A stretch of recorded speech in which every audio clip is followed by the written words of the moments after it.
There you All right. go. So now that great.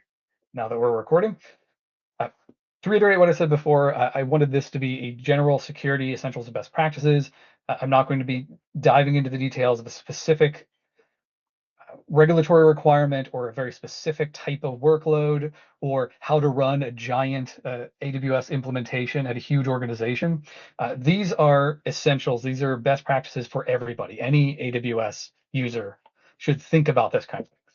So onto this, security is job zero. What we really mean by that is we won't do something if we can't do it securely. And security isn't something that, if you've ever been part of a development cycle, it's not like something you run a product through at the end of development. Like, okay, well, I'm going to do this onerous security thing and check the boxes, and nobody likes it. That's absolutely not how we do it. We have security people embedded in all the teams and all the product teams from the beginning. Before one line of code is written, everyone is thinking about how to do the security. And if it's something that can't be done security, we won't do it. So that's what we mean by job zero. And that phrase there about our infrastructure that we've built in the old days to make something on premises that was extremely secure, it was a money problem. You would have to get a snow shovel full of dollar bills and just throw it into a hole. We've done that for customers. So we've made that investment. And the playing field is level now. So a student or a researcher on their laptop using free Wi-Fi at a coffee shop has the same access to the same tools as a huge multinational national bank or some sort of government institution. You now have access to those same tools, and you can build something on your own that meets or rivals a military organization or police or just anything you can think of, any other institution that would have huge security requirements. You have the same tools they do now. Right? This is the shared responsibility model. What that means is, I went to the wrong slide. What that means is we take care of security of the cloud, and customers are required to take care of security in the cloud. So you can see with this infographic here, the orange part is us. The blue part is the customers. We can give you all the tools in the world. We can give you the highest security door lock on your front door, but if you don't lock it, there's nothing we can do about it. And that's really what this boils down to is we'll give you all the tools to make something that is very secure or that meets HIPAA standards or some other regulatory requirement. It is still ultimately up to the customer to use those tools to implement whatever security they need for their workload. Now, there are two slides. This is for many of our services, this is kind of the split between customer and AWS. For some of our services that are more up the stack, meaning the basic building block layers are abstracted from you. So think things like Lambda uh, or other serverless applications. Here, there's less the customer has to worry about, but there are still things that the customer has to worry about. Any questions on that? I'll pause here for a second. Okay, cool. So AWS Identity and Access Management. Happens when you have an engineer making slides, but we'll go with it. So, identity and access management. What is it? It's This is what grants you as the user of an AWS account the ability to do things. So IAM will authenticate and authorize users into an AWS account. You'll see these different pieces here. You have in IAM user, groups, roles, and policies. A user is exactly what it sounds like. It is the representation of a sentient entity, whether it's a self-aware robot or more than likely a human. You can have a user in an AWS account, and that's how you would log into the web console or use the AWS command line or make an API call. So pretty self-explanatory what a user is. A group is a group of users. Very easy. The reason you would want to do that is if you have multiple users who need the same access to services in AWS, let's say database administrators. You run a development team or a lab or students that all need access to create databases in our relational database service or in DynamoDB or Redshift. You can put all those users in the same group with the same policy that says, well, they can spin up Dynamo tables, they can delete Redshift, they can do X, Y, and Z, and you didn't have to assign those permissions to each individual user. Role is something different. It is for things, not people. What do I mean by that is you can have something in AWS, a service or another resource in AWS, perform actions on your account or on other resources, and the role is what grants them the permission to do so. A good example of this is EC2 or Elastic Cloud Compute, which are virtual machines. Let's say you have a script on the EC2 instance that you would like it to periodically copy some data to our simple storage service, S3. Now, you would need permissions to do so. You don't want to have an S3 bucket open to the world. That is a terrible, terrible idea. Don't do that. Well, you also don't want to embed credentials. That is a terrible idea. So in your script, you don't want an access key and secret key or username and password. And this is just general life advice. Don't embed credentials into scripts or applications.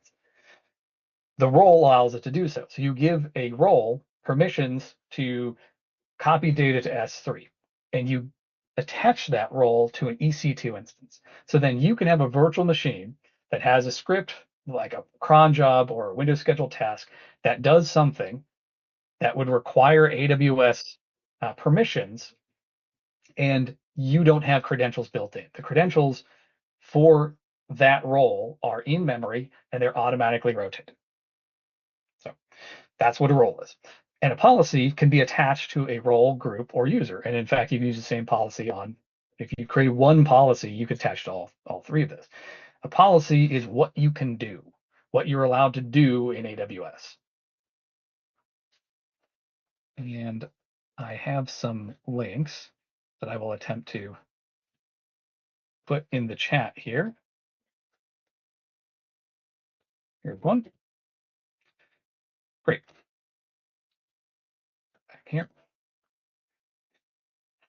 When you sign up for a new AWS account, it's going to ask you for an email address.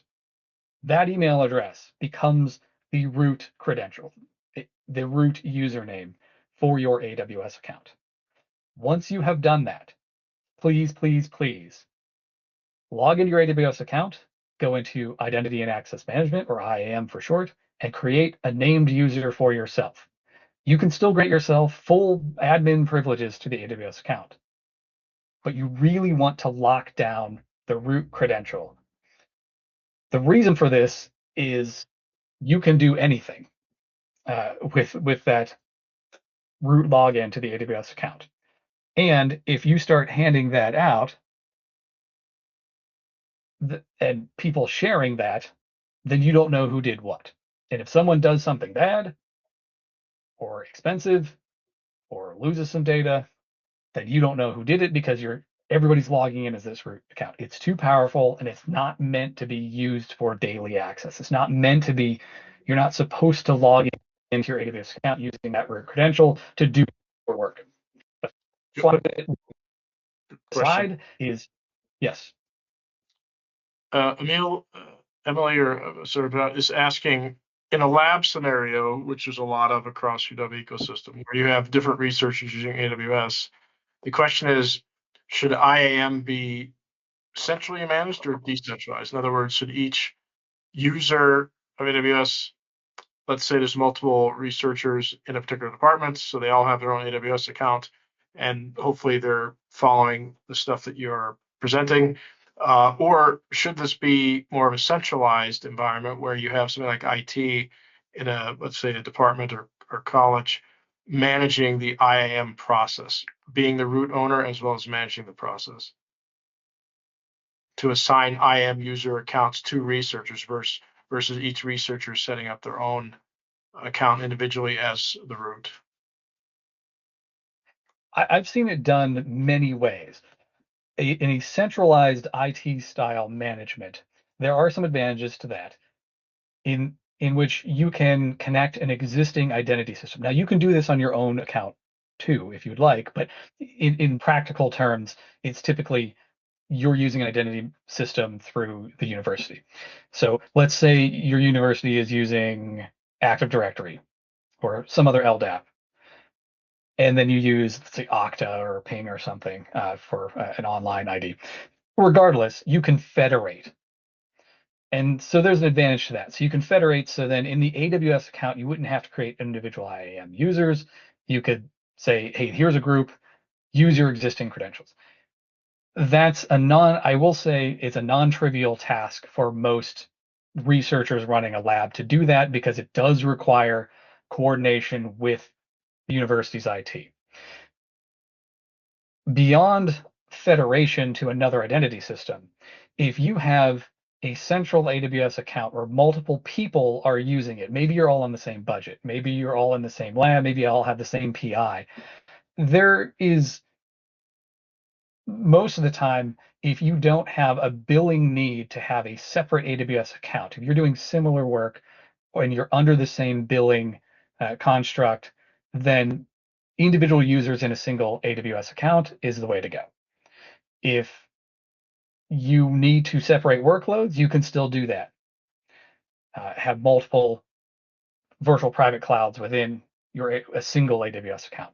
So let's say you have a lab, and if the one person or one entity is paying the bill, then everybody in that lab, even if they're not doing the same thing, should just be IAM users within that account. But if everyone is paying for their own thing, separate AWS accounts.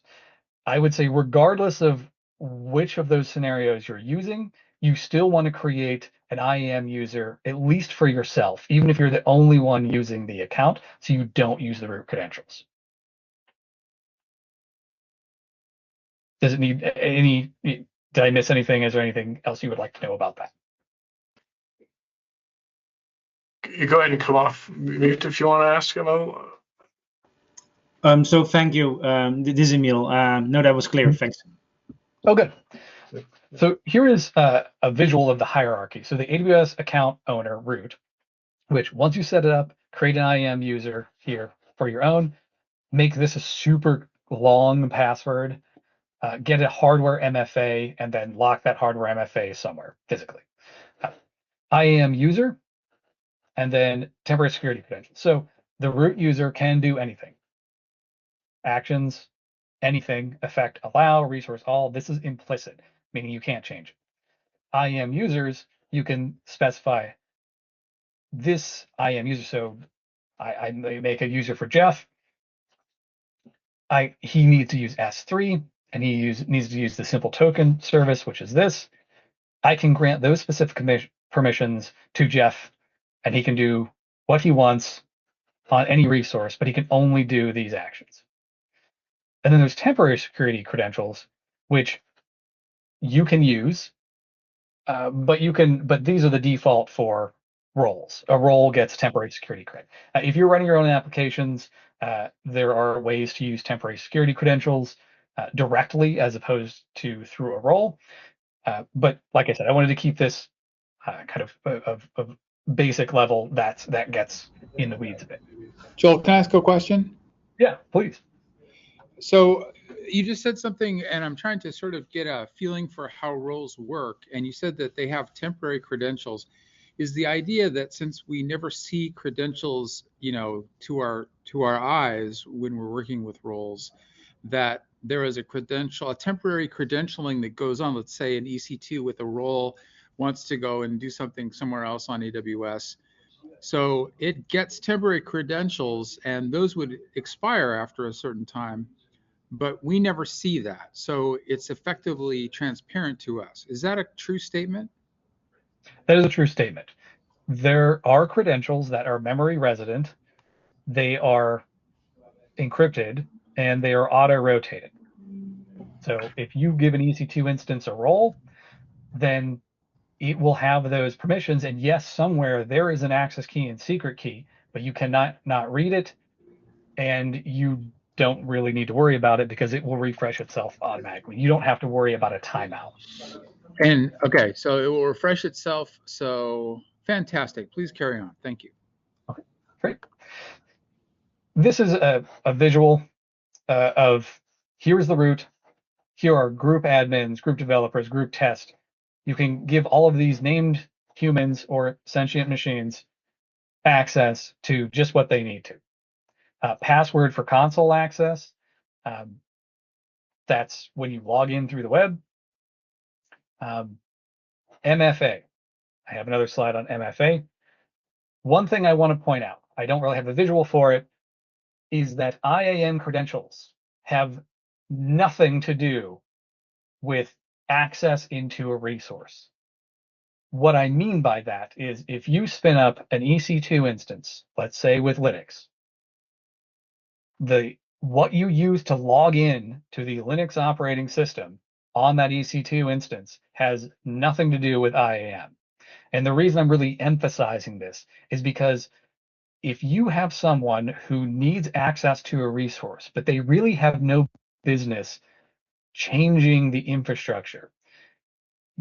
Let's say Jeff, he needs access in to do stuff on a Linux server. I simply go into Linux, create a username and password, or create a key or whatever. I could use it for him in Linux, give that to him. When he logs in, he ultimately shouldn't know or care that this is an AWS hosted EC2 instance. And that credential he uses to log into the operating system, Windows, Linux, whatever, has nothing to do with IAM rights. So if Jeff doesn't need to be spinning up new instances or creating new S3 buckets or launching new RDS databases, then don't give him an IAM user at all. To use the stuff in AWS, you don't need to have access to AWS, meaning these are the keys to the server room. If you didn't have keys to the server room, then you shouldn't have them now. IAM policies. This is what an IAM policy looks like. It is a JSON document.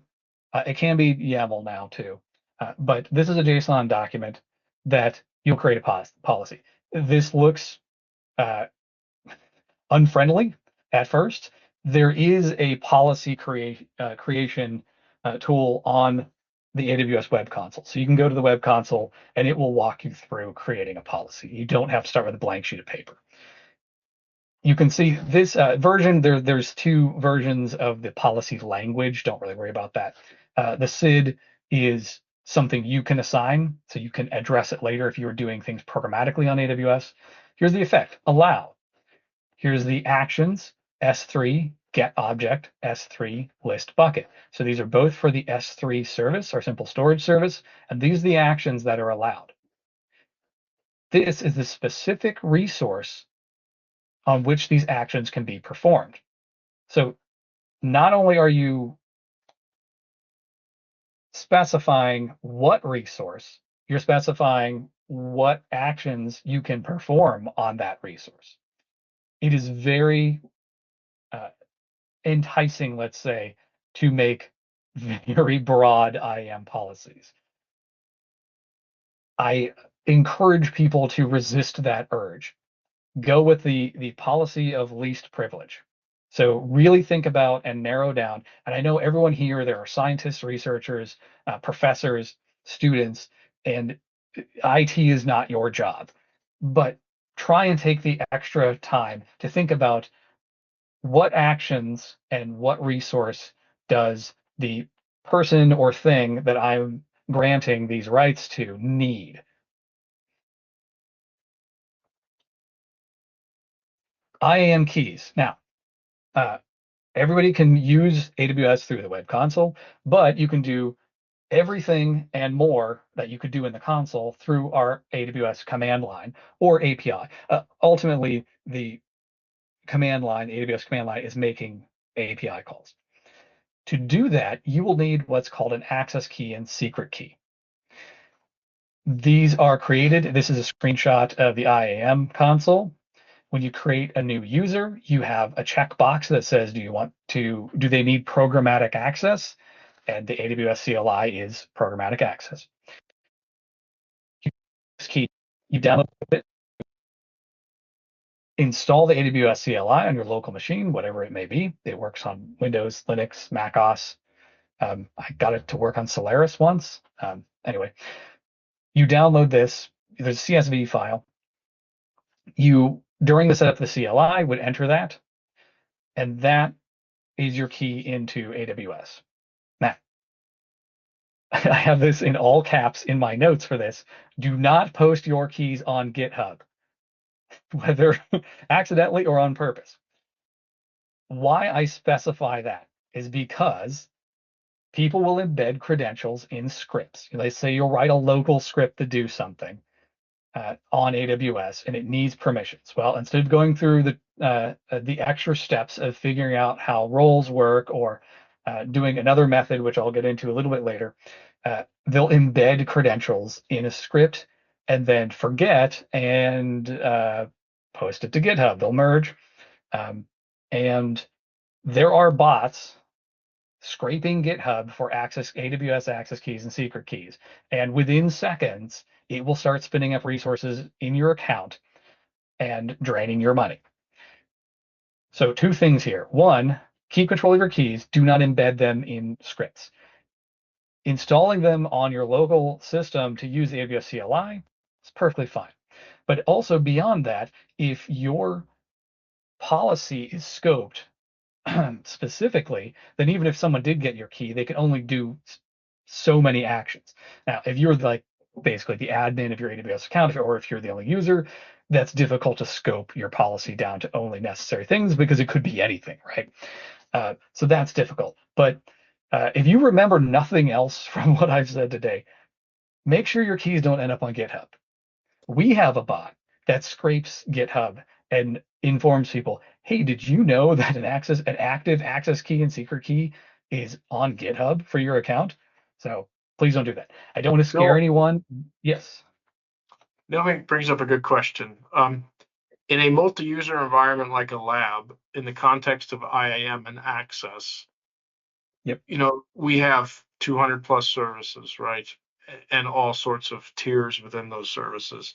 So what's the recommendation on setting logical access using IAM for services? Everybody has access to everything at the beginning. Even though I have an IAM account, I have access to nothing. What's the recommendation there? If I have that correct.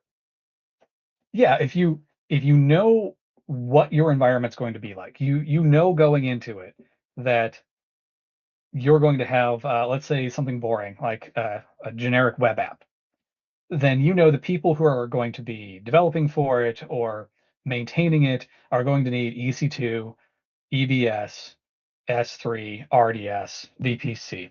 So if you know ahead of time, scope it to that. You can still keep it broad and say, well, they can do anything they want in this service, but only if it's in this region. Something like that.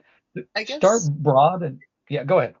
I guess my question is really more in the context of I think in a lot of these cases, the list of things that they would need access to that you just gave me is wonderful, but that's actually what I don't know off the bat, because given that we aren't IT professionals in a lot of these cases, I think that having some sense of I guess one way of looking at it is when you create a virtual machine and you're setting up the security groups for its networking, there are Mhm. like boxes you can check, that's just like HTTPS, and then it knows what port numbers to like Mhm. open up to allow web server traffic. Is there any equivalent of that for IAM roles where it's like, look, I'm setting up a web server that I know that certain people in my lab are going to manage. I don't Mhm. know what all of those things are, but I'd really like to make sure that the people who need access to them have access to them so that I don't get a call at like 11 o'clock at night saying, I don't have RDP access. Can you give it to me? Like, is there a Mhm. best practices guide anywhere to what services to give someone for various use cases? There isn't a comprehensive generic document with common scenarios, no. Though almost always, if you can think of a workload, there is an example out there or an example architecture, and Mm, frequently that will have guidance. cool. So in that case, we do have pre-made policies, but those are service-based, meaning here's a pre-made policy for Dynamo, right? These are all the things you would need to do for Dynamo, and you can add that into the policy automatically. But for Cool. a workload, we don't really have that. Though you can start broad as you give, like an easy thing to do is give people, there's a pre-made policy called Power User. Power User lets you use any AWS services however you would like, except IAM, meaning you couldn't create new IAM users, you couldn't change your own permissions or take away someone else's. And that's an easy one to start with. And then once you get your workload running, you can narrow those down as time goes on. Oh, cool. So what I'm hearing is like, if I am willing to trust someone with the possibility they may spin up resources that cost money, I can effectively give them a power user account. So like PhD students in my lab can have a power user account. And then if we say have undergrads doing some work for us, then we may want to put the effort into creating an IAM user that's more targeted to what these these people with fewer permissions can do. Yes, absolutely. And Okay, cool. even beyond that, if you had students who only need to use the things that you have deployed in AWS, they don't need IAM at all. Because I will Right, say, you mentioned earlier RDP access. RDP has nothing to do with IAM. So if right, all they need to do is log into that server, you can grant them OS level access to that without them ever logging into the AWS console or CLI. right. Yep. Cool. And with broad permissions, you can still keep a handle on it by making sure people have named users. So you're not just passing around the same credentials, so you don't know who did what because everybody's logging in at the same person. Also, later in a couple slides, I'll talk about logging and monitoring, where you can say, "Oh, I can see who did this." So, Wonderful. yep, Cool. Thank you. yep. MFA is very important. I have three things in my notes. Don't share credentials. Don't push to GitHub. Don't embed credentials, which I have been banging that drum this whole time, uh, but they bear repeating. MFA, hardware MFA, strongly suggested for root.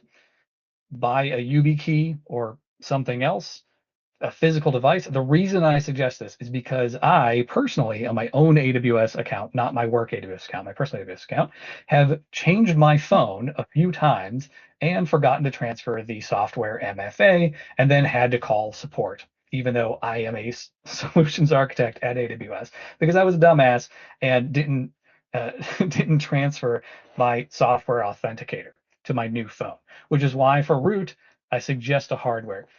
Lock it somewhere safe, a desk drawer, a fire safe, a vault, wherever. Good idea.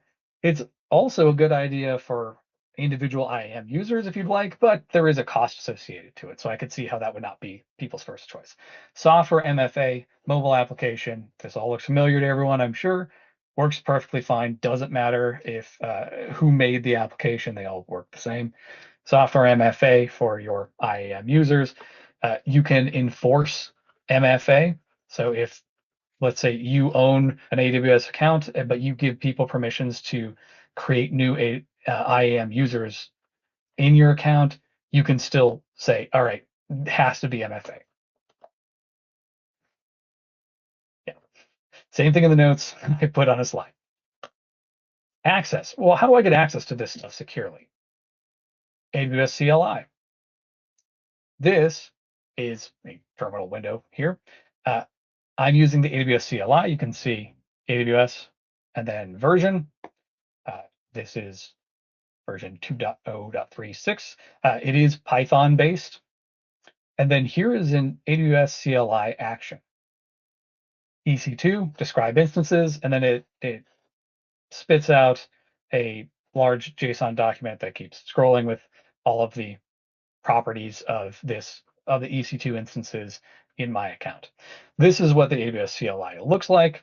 It's perfectly safe to use it. You would use it via those access keys and secret keys that I mentioned earlier. This is what it looks like. Though if your policies, your IAM policies are scoped correctly, it's not that dangerous. If you don't embed your credentials and stuff, it's not dangerous. So don't be afraid to use the CLI, because I know plenty of people prefer to use that rather than clicking around through the web console. So this is what it looks like. It can be used safely. I don't want to scare anyone off. Just think about your credentials. Think about those keys. And here I have a few links that I am going to put in the chat if my mouse decides it wants to be cooperative. There we go. There is one. And here is another. You might find these useful. So one of them is an extra step. It's not magic. There's an extra step there. That's what that first link is a knowledge base article of how to enforce MFA even when using the CLI. And the second one is using temporary credentials through the CLI. This is a little more advanced, but if you want to go for it, it's a great thing to do. So then you can assume a role from the CLI instead of the credentials that you have embedded on your local computer for the CLI only grant you access to assume a role, and then you can get temporary credentials. So then you don't really have any useful credentials sitting on the disk somewhere.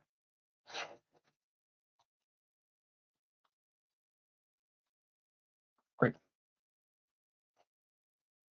Now, there's another way of getting into your resources securely. This weirdly proportioned diagram that I made, let me walk you through it, is this, let's say this is a virtual machine. It has no business, it's not a web server, let's say. I'm running some application on this that is doing some sort of analysis on some data. Well, it's not a web server. It doesn't need to be internet facing. And in fact, I would prefer if it was not internet facing. The problem, though, is how do I get to it if it is isolated in, as we can see here, a private subnet? So this has no way to get out to the internet. How do I get access to it?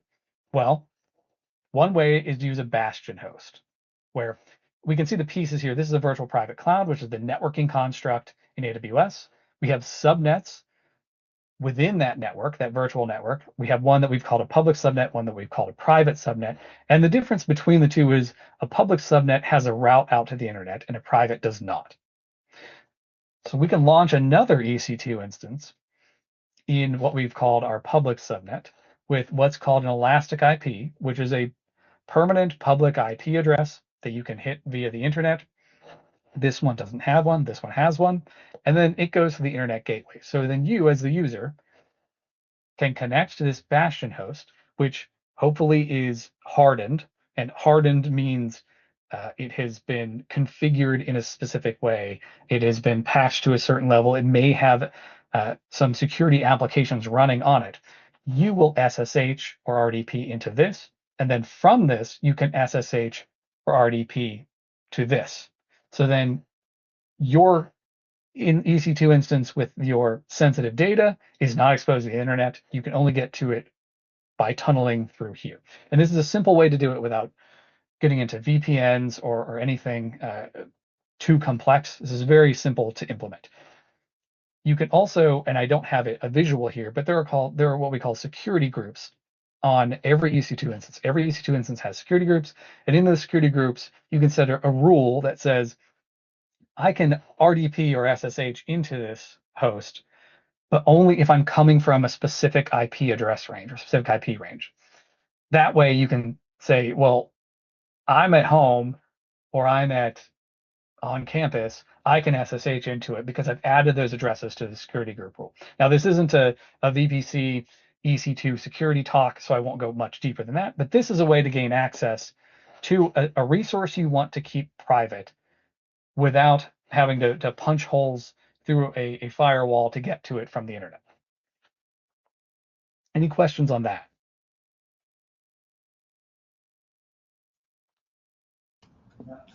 Yeah, I have a question. Sure.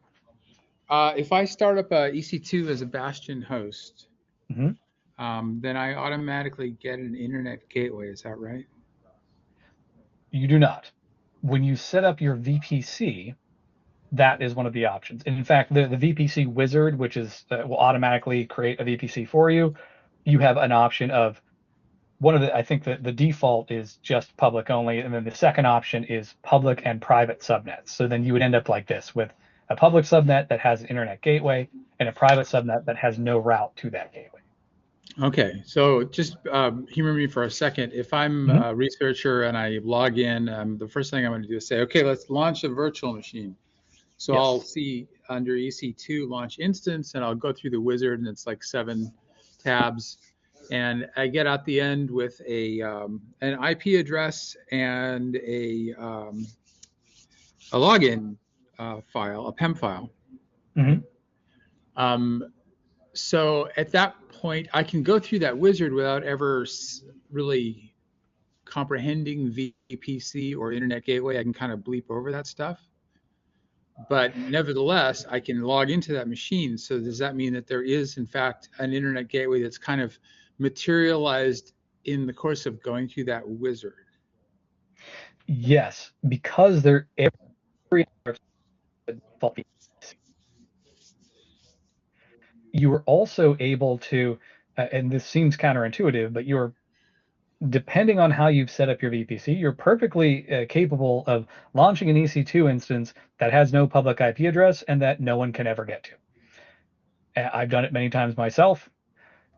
And even if you put an EC2 instance in what's called a public subnet, meaning it has an internet gateway is attached to the VPC, and there is a route from the internet gateway to this subnet, if you don't have a publicly addressable IP address on this EC2 instance, in this case, an elastic IP, you wouldn't be able to get to it. And that is something that people who are not used to dealing with computer networking, it is very frustrating, I will say. We're here to help. There are tons and tons and tons of videos and articles out there of step-by-steps of how to do this. But the bottom line is, you have to have a route to the internet via an internet gateway. You also have to have a publicly routable IP address. This would have both, and that means I can get to it. This would not have a route to the internet gateway and would not have a public IP address. So even if you were able to attach a public IP address to this, it still wouldn't have a route out to the internet. So to answer your question, yes, you could set up an instance through the wizards that would allow you to log into it because a VPC has been automatically created that has an internet gateway. On the flip side, you could also create an EC2 instance that you want to have access and doesn't. Right, and all this is kind of coming up in the context of, perception versus reality of a research team that's considering how to do their computing. And if they see the AWS cloud, what we're trying to do is say, look, here is the learning curve you have to go through. This is the amount of stuff that you have to master so that you're not going into it just assuming it's trivial and simple, and therefore bleeping over a lot of this kind of best practices stuff that you're covering. But the kind of conceptual model we were kicking around the other day is if you spin up an EC2 just for fun and then decide to delete it, there could still be an EBS volume sitting there, slowly ticking away, and there could be an internet gateway. Anyway, we can turn this into another conversation, but I just wanted to sort of share with you that the implications of cutting to the chase and getting the EC2 have these ripples in terms of security groups and other resources. And it's just kind of an interesting process to say, oh, we also want to, be able to know about all these other facets of it, and the internet gateway is just one piece of that. Anyway, again, a little bit of a digression. Sorry for the ramble, but that's, I just thought I'd mention that. Yeah, that is absolutely a valid point. It can often be simple, but not easy. And that's a whole other, in fact, in the future, I'd like to have one all about networking, which I hope everyone joins.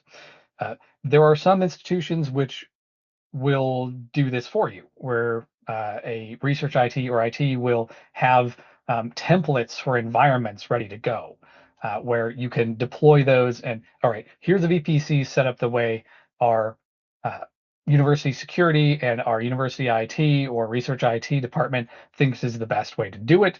You as a researcher, go, right? Here's an environment. It can still be your own account. And this is getting into control tower and landing zones and service catalog, where a researcher or a lab could own their own AWS account, but it could be part of a greater org. And there's some things you can do there to make pre-made environments. Or if you see a pre-made environment out there we have something called CloudFormation, which is infrastructure as code. Oh, there's a CloudFormation template for RedCap, right? So if you're in the medical field, RedCap, I can launch from this CloudFormation template, and it will build a RedCap environment for me, and it has taken care of building the VPC setup, so I can get into my stuff, and it can get out if it needs to. So those things exist too. So if you have a workload that's common, take a look. There might be AWS provided or partner provided templates for that. Another way to get into resources without having to have the AWS CLI locally is Cloud9. So Cloud9 is a cloud-based development environment. So then it doesn't matter what device you're using. You could borrow someone's Chromebook or something. And as long as you can log into the AWS web console, you can get to Cloud9. The reason I'm bringing it up here is because that's a fairly secure way to do things. If you have IAM permissioned well, you can log in from any device and still. So you can see I'm connected to an EC2 instance via the Cloud9 environment. That this EC2 instance is, as in the previous slide, private. But the Cloud9 service has handled other stuff in front, so I can get to this private EC2 instance via this bash shell. So it's an option that I like to mention, especially to researchers, where you don't necessarily want anything. You don't want the CLI installed locally. You don't want credentials installed locally. You can get to a bash prompt that will let you SSH into a private EC2 instance. Logging. So now that you have users and you have IAM policies and groups and roles, you want to see who's doing what and what's going on. I'm going to pause a second here and copy some links. So we're at the 6-minute mark, 6 minutes left, so far. All right. Well, I will kind of rapidly go through these then.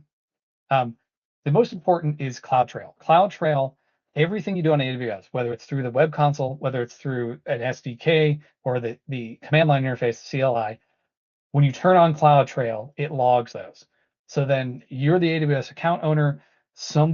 Jeff spun up a very expensive high performance compute cluster and left it running all weekend. I can see that he did that through these logs, through CloudTrail. So CloudTrail saves these logs to either CloudWatch logs or S3. You can ingest these logs into some other system if you would like to analyze them. But that's basically it, is of all the monitoring stuff from a security sense, this is the most important, is I can see who did what and from where. CloudWatch is generically the metrics behind everything at AWS. So mostly used for resources. You can see CPU, disk IO. It uses CloudWatch to scale fleets, things like that. But the reason I have this slide here for a security talk is alarms. You can set alarms like billing alarms, or an alarm that something was started in, let's say, the Dublin region, or some region where you would never be running resources, like in the South Korean region. You can get alarms on that kind of stuff. You can see sudden usage spikes, meaning someone's credentials leaked and they're spinning up coin miners. That's why CloudWatch is important still in security.